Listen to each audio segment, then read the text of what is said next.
शरद पूर्णिमा की वो रात्रि थी और शरद पूर्णिमा में भगवान अपने घर से निकले, जंगल में पहुंचे और वहां उस रात्रि को, शरद पूर्णिमा को भगवान ने सुंदर सी बांसुरी को बजाया। भगवान पिता रात्रि शरदोत्फुल्ल मल्लिका विक्षारन्तु मनश्चक्रे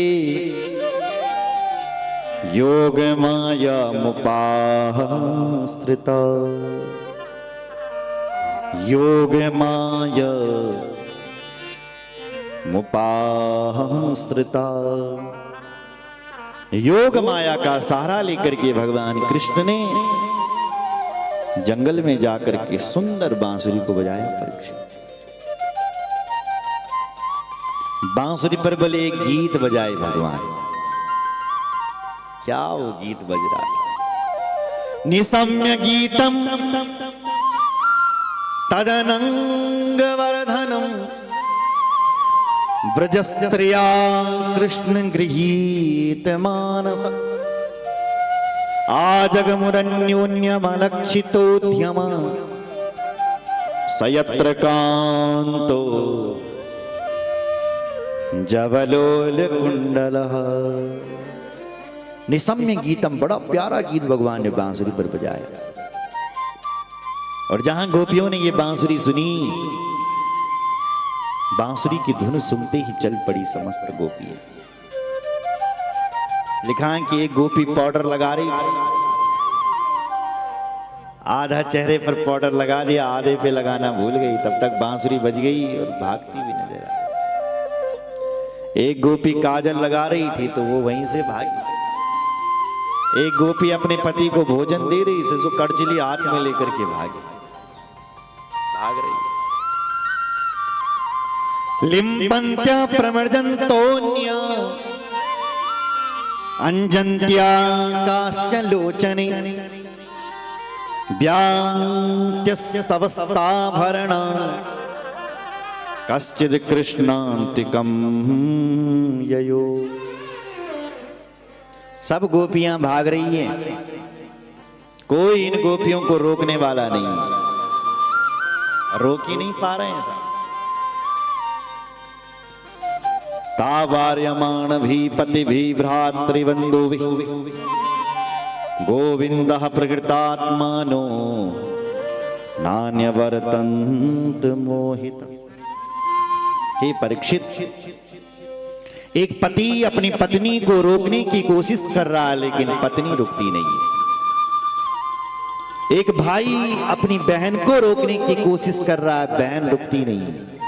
एक पिता अपनी बेटी को रोकने की कोशिश कर रहा है, तब भी नहीं रुक रही है, क्योंकि गोविंदः प्रहतात्मानो, गोविंद ने इनके चित्त को चुरा लिया है। क्योंकि गंगा की धार जब गौमुख से निकलती है तो अपने प्रेमास्पद सागर को मिलकर के ही रहती है। गंगा जी के सामने यदि कोई पहाड़ सामने आ जाए तो गंगा जी अपनी दिशा घुमा देती हैं, और यदि कोई पत्थर आ जाए तो उसको लांघ करके चले जाती हैं। गंगा का लक्ष्य है सागर से मिलना, गोपियों का लक्ष्य है कृष्ण से मिलना, इसलिए इन गोपियों को आज कोई रोक नहीं पा रहा।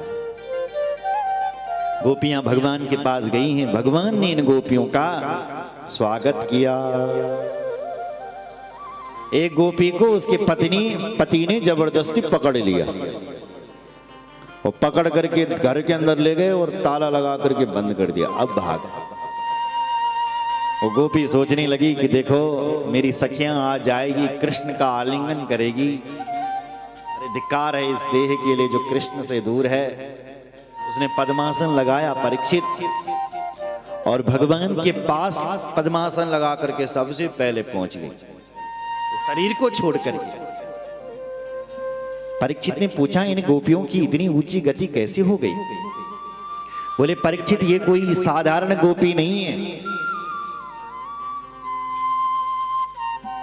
ये गोपी राम अवतार के दंडकारण्य के जो संत थे वही गोपी बनकर के आ रखे।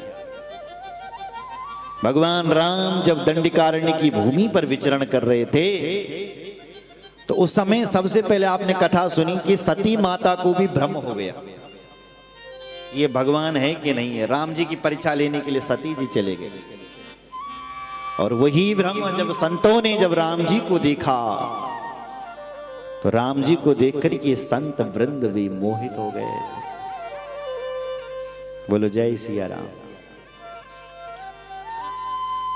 वो संत कहने लगे, काश हम स्त्री होते तो हम भी इनका आलिंगन करते। भगवान सबकी भावना को जानते हैं। भगवान बोले, भाई संतों देखो, इस समय तो मैं तुम्हारी इच्छा पूर्ण नहीं कर सकता, पर जब मैं दूसरा अवतार लूंगा, कृष्ण अवतार, तो कृष्ण अवतार में तुम गोपी बनकर के आना, तब मैं तुम्हारी ये इच्छा पूर्ण करूंगा। इसलिए वही रामा युग के संत ही इस समय कृष्ण युग में, द्वापर युग में गोपी बनकर के आए और सबने भगवान का आलिंगन किया।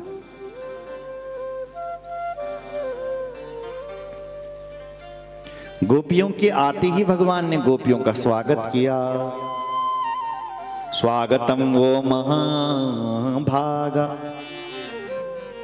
प्रियम किम करवाणि वा ब्रजस्यानामयं किंचित ब्रूतागमन कारण।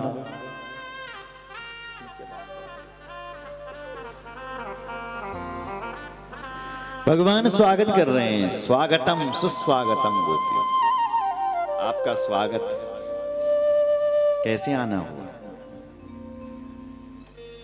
पहले तो स्वागत करते हैं, फिर पूछते हैं कि ब्रूतागमन कारण क्यों आई। गोपियां मौन क्या बोले। भगवान फिर कहने लगे, गोपी तुम क्यों आई हैं? ओहो, लगता है अपने पतियों से झगड़ा करके आई। देवियों, पति से कितना भी बड़ा महाभारत क्यों ना हो जाए, किसी भी स्त्री को अपने पति को छोड़ करके नहीं आना चाहिए। पता है, इसके लिए, स्त्री के लिए उसका पति ही भगवान होता है। गोपियों ने सिर हिला दिया, हमारे पति से कोई झगड़ा नहीं हुआ, तो क्यों आई? ओहो, लगता है चांदनी देखने के लिए आई, शरद पूर्णिमा की। देवियों, चांदनी देख ली और कहीं तुम्हें शेर भालू ना देख ले, इसलिए यहां से चली जाइए, चली जाइए। गोपियों ने कहा, हम चांदनी देखने के लिए नहीं आए, तो क्यों आई? ओहो, लगता है मेरे प्रेम में खींच करके आई। देखो देवियों, जब तक दूरी है तब तक ही प्रेम अच्छा है, और अति परिचयाद अवज्ञा, जब प्रेम में बल ज्यादा परिचय होने लगता है तो प्रेम में खटाई पड़नी शुरू होती है। इसलिए जब तक दूरी है तब तक ही प्रेम अच्छा है। अच्छा, अगर तुम्हारा मुझसे प्रेम है तो मेरी कथा को सुना करो। जब मैं गाय चराता हूं तब मेरा दर्शन किया करो, अपना मन लगाया करो। श्रवणा दर्शना ध्याना मयि भावो नुकीर्तना न तथा सन्निकर्षेण प्रीतियात ततो गृहान। मेरा बल कीर्तन किया करो अगर तुम्हारा मुझसे प्रेम, दर्शन किया करो, कथा सुना करो। बार बार भगवान छेड़ते हैं, गोपियों तुम क्यों आई? एक ने कहा, बहन यदि हम चुप रहे तो ये बोलते रहेंगे, इनको जवाब देना पड़ेगा। तो तुरंत एक गोपी बोल पड़ी कि हे प्यारे, तुम ऐसा क्यों कह रहे हो? एक तो आपने बुलाया, हम आई, और अब कह रहे हैं कि क्यों आई। इसलिए हे प्यारे, गोपियां कहती ऐसा मत कहो। मैवं विभोर हति भवान गदितुम निशंसम संत्यज्य सर्व विषयास तव पाद मूलम भक्ता भजस्व दुर्व ग्रहमा त्यजास्मात् देवो यथादि पुरुषो भजते मुमुक्षु। मैवं विभोर, ऐसा मत कहो प्रभु। और यदि यहाँ बार बार पूछते हैं कि क्यों आई हो, क्यों आई हो, तो तुम्हारा भोग लगाने के लिए आई है। काय का भोग लगाएगी? बोले भात का भोग। देखो भाई, भगवान को भात बहुत प्यारा है। भात और भक्त भगवान जी ने बोले बहुत प्यारो लग। भात भोजन। देखो भाई, भोजन भी दो ही परिस्थितियों में होता है। कौन कौन सी?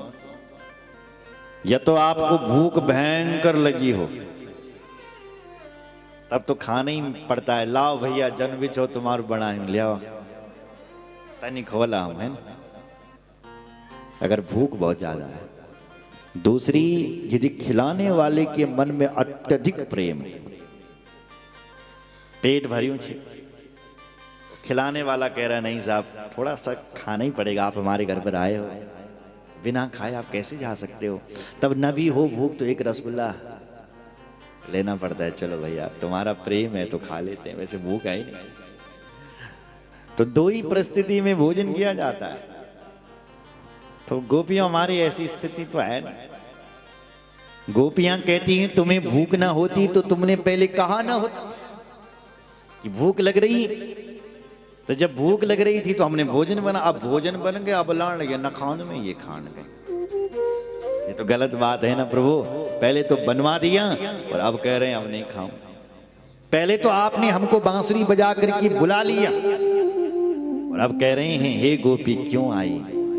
ऐसा मत करो, ऐसा मत करो। हम तो घर चांद जाना चाहें तो नहीं जा सकती। भगवान कहते हैं योग बल से तुझे घर पहुंचा दूंगा, तब तो जाएगी ना। बोले प्रभु मन अपने पास रखोगे, तन को घर पहुंचा दोगे, तो घर में जाकर के हम करेंगे क्या। देखो भाई,